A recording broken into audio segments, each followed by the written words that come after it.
حالانکہ اگر یہ وہ لوگ ہیں کہ جو تم پر اگر قابو پا لیں تو وہ کھلم کھلا تمہاری دشمنی جس کو وہ چھپائے ہوئے تھے، اب طاقتور ہو جانے کے بعد وہ دشمنی ظاہر کرنے لگیں گے۔ کیا اس بات کو اس ملک کے مسلمانوں سے بہتر کوئی سمجھ سکتا ہے؟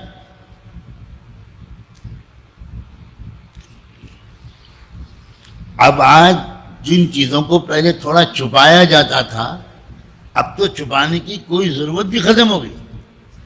اب کھلم کھلا کہا جا رہا ہے کہ لاکھوں کو قتل کرنا ہے، قتل عام کرنا ہے، جینوسائیڈ کرنا ہے۔ پہلے یہ باتیں اس طرح کھل کر نہیں کہی جاتی تھی۔ واہ قرآن، قرآن نے دونوں زمانوں کی طرف اشارہ کر دیا، اور قرآن کہتا ہے کہ ان کا اصل نشانہ کیا ہے؟ وہ تو چاہتے ہی یہ ہیں کہ تم بھی کافر ہو جاؤ۔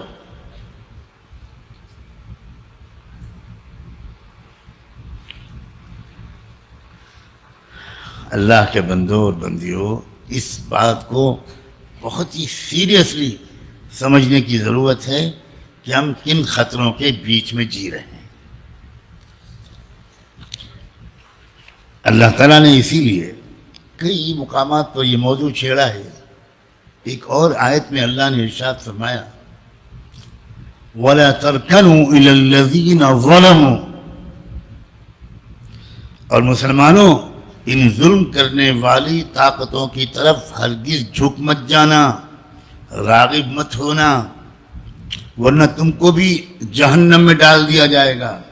فَتَمَسَّكُمُ النَّارُ وَمَا لَكُم مِّن دُونِ اللَّهِ مِنْ أَوْلِيَاءَ، اور اللہ کے سوا تمہارا کوئی مددگار کھڑا نہیں ہو سکے گا، اور اللہ کی طرف سے تمہیں کوئی مدد نہیں ملے گی۔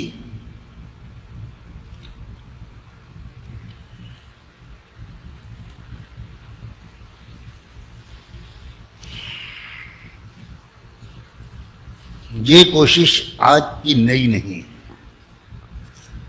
یہ مت سمجھنا کہ یہ صرف موجودہ حکومت کچھ دباؤ ڈال رہی ہے، اور دباؤ ڈالنے والوں کو اس نے کھلی چھوٹ دے رکھی۔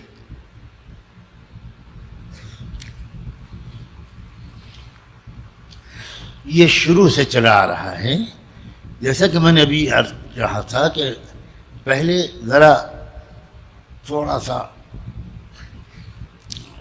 پردے کے پیچھے رہ کر تھوڑا سا ایک چاکلیٹ کے اوپر چاکلیٹ کور چڑھا کر یہ باتیں کہی جاتی تھی۔ اب تو وہ سب کی ضرورت ہی نہیں رہ گئی، اس لیے کہ طاقت بہت بڑھ گئی۔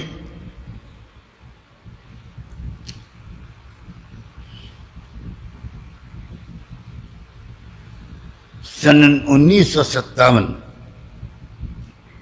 آزادی کے صرف 10 سال کے بعد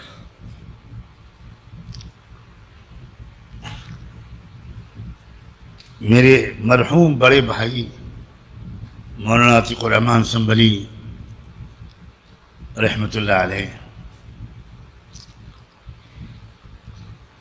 جنہوں نے 20-30 سال پوری زندگی برابر اسی موضوع پر توجہ مرکوز رکھی زیادہ تر، اور وہ چونکہ الحمدللہ اللہ کا شکر ہے کہ اللہ نے مجھ فقیر کو ایک ایسے گھرانے میں پیدا کیا۔ میں بار بار کہتا ہوں یہ میرا کوئی کمال نہیں، اس گھرانے میں ہر وقت یہی فکر غالب دیکھی میں نے جب سے شعور کی آنکھیں کھولی، کہ سب سے زیادہ فکر میرے والد گرامی حضرت مولانا محمد منظور نعمانی رحمۃ اللہ علیہ اور ان کے رفیق عزیز و محترم حضرت مولانا سید ابوالحسن علی ندوی کو سب سے زیادہ فکر امت مسلمہ اور عام مسلمانوں کی عملی اصلاح کے علاوہ سب سے زیادہ، بلکہ عملی اصلاح کے بنسبت اس کی فکر ان کے دل و دماغ پر چھائی رہتی تھی کہ کیا ہوگا کروڑوں مسلمان اس دباؤ کو جو ہمارے ملک میں ڈالا جا رہا ہے اور ڈالا جائے گا کیسے جھیلیں گے. اگر ایمان مضبوط پختہ نہ ہوا اور آخرت کی فکر غالب نہ ہوئی تو ہمارے کروڑوں میں سے لاکھوں یا شاید کروڑوں میں سے چند کروڑ وہ اپنے ایمان کا سودا کر لیں گے، جیسا کہ اس وقت ہو رہا ہے. لاکھوں مرتد ہو چکے ہیں اور لاکھوں مرتد ہونے کے بارے میں دن رات سوچ رہے ہیں. میں اپنے طلباء سے اور سننے والے طلباء اور پوری دنیا کے علماء سے جہاں تک میری کمزور آواز پہنچ سکے ہاتھ جوڑ کے علماء سے درخواست کرتا ہوں کہ اس مسئلے کی سنگینی کو خدا کے لیے محسوس کیجیے. اب بھی نہیں محسوس کریں گے آپ.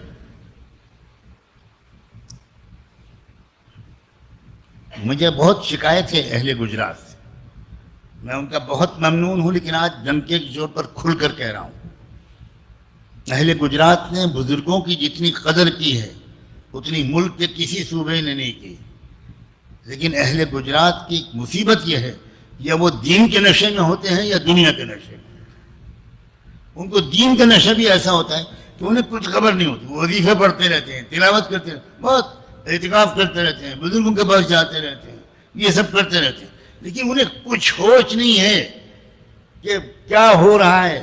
اسی لیے اس ملک کی ان شیطانی طاقتوں کو سب سے زیادہ تقویت گجرات سے ہی ملتی ہے، یہ غفلت کی وجہ سے. اور اسی لیے یہ جو صدا 2-3 دن پہلے بلند ہوئی ہے، اللہ کی پناہ، میں بالکل اس شعر کے گنگناتے ہوئے میں نے طے کیا تھا کہ آج یہ بات چھیڑوں گا اور صاف لفظوں میں کہوں گا کہ گرچہ بت ہیں جماعت کی آستینوں میں، مجھے ہے حکم اذاں لا الہ الا اللہ. بت ہیں جماعت کی آستینوں میں. واہ علامہ اقبال، کیا الہامی شاعری تھی.